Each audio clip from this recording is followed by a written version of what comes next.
The U.S. Justice Department won't challenge state laws in Colorado and Washington allowing the recreational use of marijuana. We'll have that and more right here, right now on the News Hub. Good afternoon and welcome. I'm Simon Constable. This decision ends months of uncertainty since the laws were voted on last November. Joining us with the details is Wall Street Journal news editor Peter Landers. Peter, thanks for being here. Sure thing. What are the specifics of this decision by the Justice Department?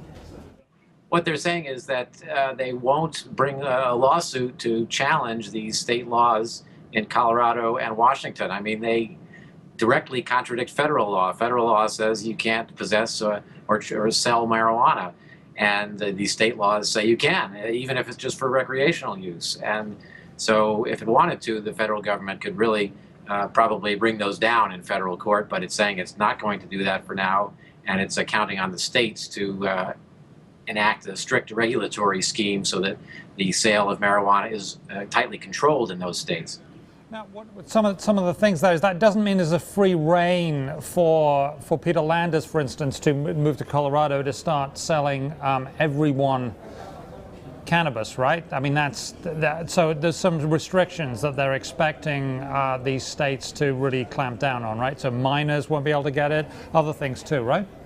That's right, minors. I mean, I could. I'm not planning to at the moment, but I could, in theory, go to Colorado and open up my cannabis business. And if I'm following all of Colorado's rules and regulations, I'm not selling to minors, people under 21.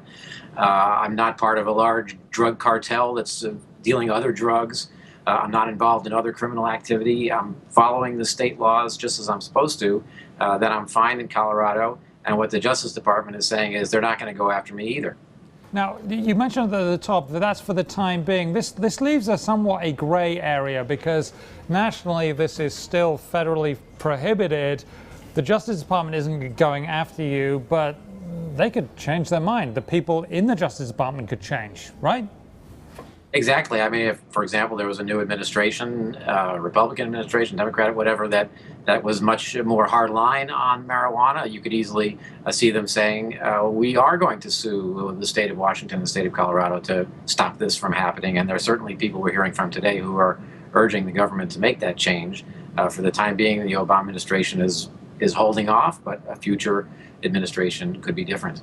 So Peter, is this paving the way for eventually a government coming in and saying, look, it's worked fine in Colorado, Washington state, maybe we should just make this legal nationally and make it federally okay to do that? Do you think that might be part of a plan here, or is it too hard to speculate?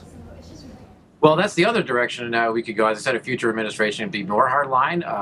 Alternatively, a future administration, a future Congress might want to adopt the measures that some of these states have done and say, yes, marijuana should be legal perhaps only for medicinal purposes or perhaps even for recreational use. And now the DEA could reschedule marijuana. It's currently Schedule 1 on the Controlled Substances Act, the most severe classification. They could choose to downgrade it somewhat. There are a number of executive actions that government could take, or also, of course, Congress could act. So maybe we're heading in that direction. I don't feel like it's imminent, however. Not imminent. That's the word from Peter Landers. We appreciate your time, sir.